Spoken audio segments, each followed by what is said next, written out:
السلام عليكم. ازيكم حبايبي، عاملين ايه؟ يا رب دايما بخير وسعادة.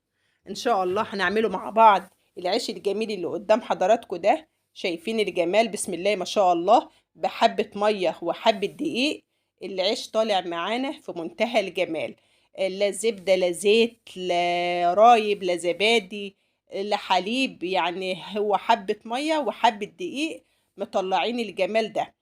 عارفين بقى الرغيف من ده بأكتر من 2 جنيه.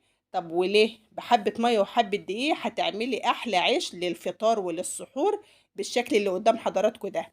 سندوتشات بقى طعمية، سندوتشات شاورما، سندوتشات كبدة، كله بيمشي. شايفين الجمال؟ بسم الله ما شاء الله. يلا كده نبتدي ونشوف العيش الجميل ده عملناه ازاي.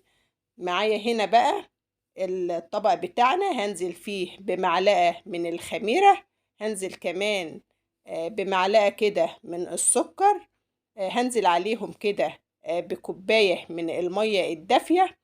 بعد ما نزلت بالمية الدافية رايحة أقلب بقى الخميرة كويس قوي. وبعد كده هنزل على الخميرة بنص كيلو من الدقيق.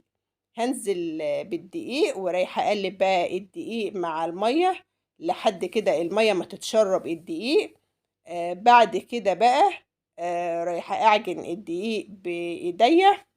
بتعجنيه بقى مدة 10 دقايق كده علشان خاطر تعملي له عرق ويطلع معاكي قابب وطعمه وشكله جميل زي ما شفتوه كده في الأول.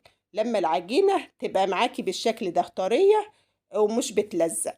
بعد كده بقى رايحة أغطيها بكيس عشان ما تعملش قشرة، وفي مكان دافي كده، ورايحة أحطها كده في حدود نص ساعة.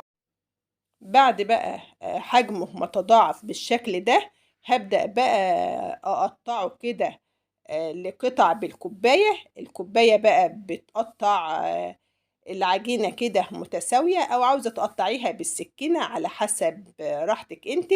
معايا هنا الصينية رشيت عليها رشة من الدقيق. هبدأ بقى كده بالكوباية وابدأ أقطع. قطعيه يعني ايه؟ حجم القرصة، يعني الرغيف حجم القرصة بالشكل اللي قدام حضراتكم ده.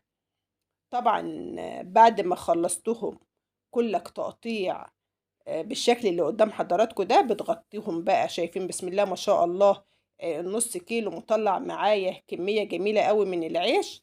هبدأ بقى أفرد يعني شايفين القرص الطرية نفس الحجم كده ونفس الرقية بتاعتها بالشكل اللي قدام حضراتكم ده. طبعا ما بياخدوش فرد، في ثواني بتكوني فرداهم. والله العجين والخبيز ما اخدش مني يعني كله ما كملش الساعة الا ربع. بعد كده ما فردتهم كلك بدأت بقى اجيب الطاسة وحطيت فيها الرغيف. مجرد بس ما يشمع تبدأي تقلبيه على الناحية التانية. بس بين كل رغيف ورغيف انا بدأت ايه؟ ادهن دهنة كده من الزيت، لان حسيت ان هو بيلزق او النار ما كانتش مظبوطه عندي، فبدات ادهن دهنه كده فرشه صغيره خالص من الزيت بين كل رغيف ورغيف. بسم الله ما شاء الله. العيش كله طالع قابب معايا بالشكل اللي قدام حضراتكم ده. طبعا الزيت هو اللي ايه عمل الطاسه بالشكل ده. بس والطاسه لسه سخنه بحته سلكه ناعمه جدا، يا دوبك مشيتها في الطاسه كده نضفت وبقت زي الفل. نكمله بقى العيش بتاعنا بالشكل اللي قدام حضراتكم ده. شايفين بسم الله ما شاء الله يا دوبك بس يتشمع من الناحية دي تقلبيه على الناحية التانية. طبعا العيش كله بالشكل اللي قدام حضراتكم ده. بسم الله ما شاء الله اداني الكمية الجميلة دي. شايفين بقى العيش وشايفين جماله.